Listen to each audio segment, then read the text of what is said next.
Happy Wednesday, everybody. We've got an exciting guest today. We've got Michael Curcio with us, and we are here to talk about something everybody is interested in right now, and it's healthcare. He's with the Tennessee Employer Benefit Alliance, and we are so excited to learn more about it. How's it going this morning, Michael? Great. A little cold, but I'm doing fine. Hope you are.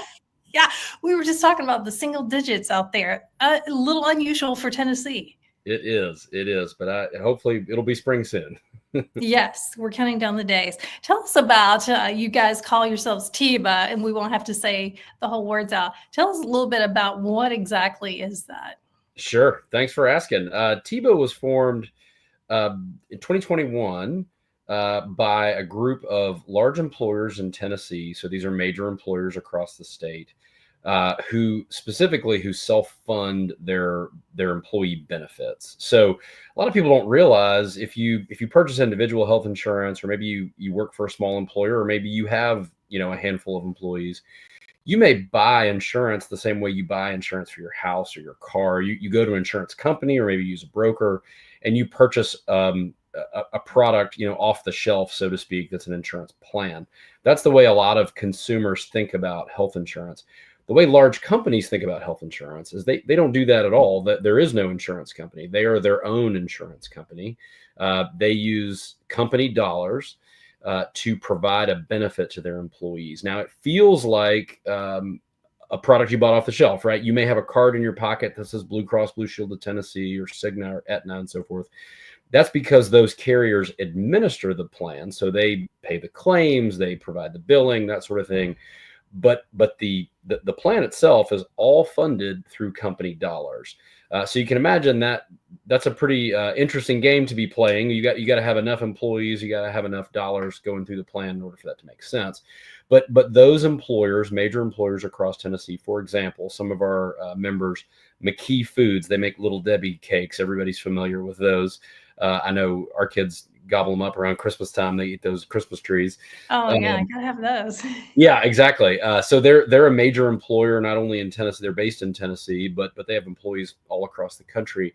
Another great example would be St. Jude's Children's Hospital over in Memphis. They're a large enough company to where they self-fund their employee benefits, design a plan, and then pay the claims as they come in. So TIBA was formed by members just like those that I referenced, as a way to advocate to the General Assembly for issues that help them keep healthcare affordable for their employees. Mm. And so tell me more about how people can benefit from this. Like as an employee, like you said, you mentioned something like, we just think we're buying something off the shelf. And so there is more to it in the background. So tell us about that. Sure. So one of the reasons, there's a lot of reasons why a company might self-insure their benefits. Number one, first and foremost, is price. I mean, so I'm a benefits broker by day. I help my clients find, employee benefits. And what I can tell you, anybody who's been doing that, whether it's the individual market or the group market, every year, it's not a question of if it's going to go up, it's how much is it going to go up. And it's not unusual for us to see fully insured renewals land on our desk, where if you want to keep everything exactly the same, you can do that, but it's going to cost you maybe 15, 20, 30. I've seen 50% increases. I've had renewals on my desk this year that are over 100% increases. Wow. Based on claims load, based on, pharmacy spend. It could be any number of things. And so employers increasingly are saying, enough is enough. I don't want to play this game anymore. And they found that they can find efficiencies if they self-insure. The other thing about this, and this may interest some of your viewers, there are a lot of federal and state level mandates that are passed by well-meaning lawmakers, but they say, okay, if you're going to have a health insurance plan, it's got to cover X, it's got to cover Y, it's got to cover Z. All of those things are well-intentioned, but when you force the market to artificially behave in a way, what you're doing is you're raising premiums and you're raising prices. The kind of largest example of this were the mandates built into the Federal Affordable Care Act. And so one of the things that's nice about self-funding your plan is that you can still provide high quality level of benefit that meets actuarial value, that's compliant, that provides a need, but that does not have to comply with all of the specific mandates that are built into that federal law. So all of these self-funded plans are governed by a 50-year-old federal law called ERISA, which if I talked any longer about ERISA, everybody would fall asleep. Nobody would tune in. It's like watching paint dry. But the summary is this was passed in 1974, and it basically says that large employers that have employees in multiple states who self-fund their plans do not have to deal with a patchwork of regulations. So Tennessee can't pass a law that says, okay, if you have employees in Tennessee and you're in a ERISA plan, that's got to look like this, because then you've got a different level of benefit for somebody who lives in Missouri or Arkansas or Alabama or so on and so forth. So you can imagine for these multi-state employers like McKee Foods or even St. Jude's Children's Hospital, that can become very problematic very quickly. One of the things that we're seeing too, if you want to kind of think about things we're seeing in the news, you've got high regulation states like California, Illinois, New York that pass very, very onerous employer mandated laws. What those states are trying to do is pierce the veil of ERISA, pass laws that preempt ERISA, so that states like Tennessee, who maybe don't want to be as onerously regulating their employers, would then have to comply with that California law if they successfully pierce the veil of ERISA.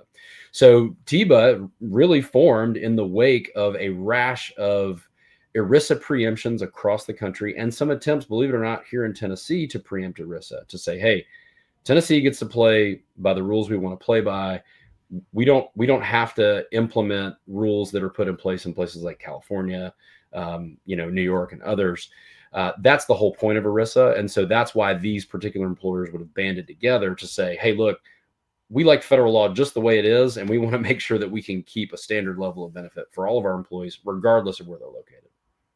Yeah, I feel like you've touched on this a little bit, and we'll kind of close this out because I think you've given us a lot of information. But tell people like how their families here in Tennessee can benefit from this. Sure. So one of the main issues that we worked on last year and in the year before was a lot of these self-insured companies have found that if they can operate, for example, an in-house pharmacy, St. Jude's Children's Hospital is a great example of this. McKee Foods another great example of this, where when benefit plans, you think of it as, okay, I've got a benefit card in my pocket. I go to the pharmacy, I get my prescription. If it's generic, it's $5. If it's a name brand, it's $25. Whatever your benefit is, right? Everybody's familiar with that. And so as the consumer, it's easy to think, okay, this pill's $25. Well, nothing could be further from the truth. Your plan is actually paying some much, much higher price for that. And they're only passing along to you your standardized copay or your cost share, or what have you. So just like anything else, if you buy in bulk, the price goes down, right? It's the reason we all go to Costco. So large employers found over the years that, hey, if we can use a third-party vendor that operates a pharmacy, this is staffed by pharmacists. It's not like, amateurs doing this, right? They're companies that do this. They set up what's called an in-house pharmacy. Then that employer, for example, if you're on a high-cost medication like a Humira, or I told, if your medication is advertised during a golf tournament, it's a specialty, right? Expensive, right? And so while you may pay a specialty copay, which seems high and is high, maybe it's $200, maybe it's $300. That's a high copay. The actual cost of that drug could be more than $100,000 or $200,000 a year. We've seen specialty meds that are in the 6 digits per month. And so you can imagine if that employer could operate, say, their own in-house pharmacy, where they could drive down the pricing by using, a sole source network, buying in bulk, getting that price down. Then what they were doing is they're saying, okay, if you'll use our in-house pharmacy, which you don't have to, it's not a requirement, but if you'll use our in-house pharmacy, instead of charging you, say, your $300 specialty copay, we're going to charge you $0. Now, why would they do that? Because behind the scenes, when they're able to buy in bulk, they can get $100,000 medication for maybe $50,000 or $45,000. So the savings to the company, which remember is the insurance company, we're not talking about Blue Cross's money here. We're talking about McKee Foods money or St. Jude's Children's Hospital's money. Then the savings is so great that they don't really care if they get your $300 cost share, right? They just want that big savings. And so there's been a wave of laws being passed across the country to try to curtail this as a protectionist move to protect independent pharmacies, those sorts of things. What we would argue is that we just want to let the market be the market, right? My family has been in the builder supply business for 120 years in Tennessee. And when I was a kid, we sold paint, we sold screwdrivers, we sold nails.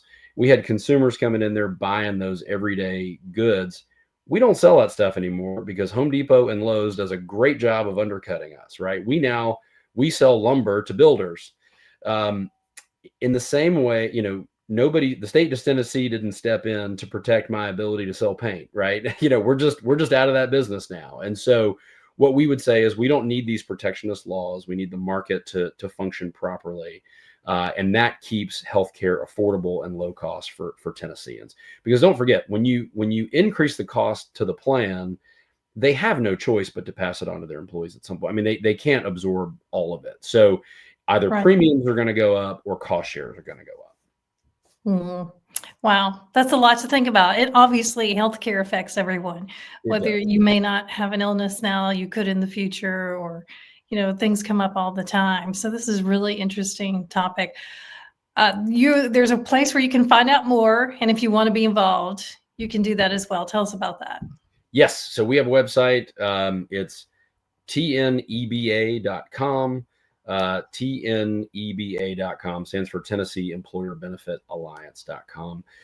We do regular blog posts there. You can sign up to be on our email newsletter. We don't spam you to death, but we do send out 1 or 2 pieces a month. We also keep our members apprised of what's going on in the General Assembly. And so, we don't have one particular issue. We talked about pharmacy today because that's been sort of the preemption of late. But don't forget, ERISA is also what protects your 401k plan. It protects your pension plan. It's any employee benefit. And so what TIBA is here to say is, hey, we need to leave ERISA the way it is so that we don't have to start complying with onerous regulations that are sneaking in from other states. Yeah. Wow, that's a lot. You guys must be really busy because that's a lot to undertake. It is. And especially as you have, more left-leaning states wanting to sort of retaliate to what's going on, at the federal government with a Republican administration in charge, and then vice versa, right? So states pass laws all the time to try to counterbalance what they see as a problem in Washington. Whether that's a problem for the consumer, is often left out, right? So, the consumer is typically left holding the bag when governments start fussing with each other. So we're just trying to prevent that. Yeah. Hey, thanks for joining us this morning and being so informative. You guys go check out that website, and we will see you soon. Bye, Thank you everybody. very much.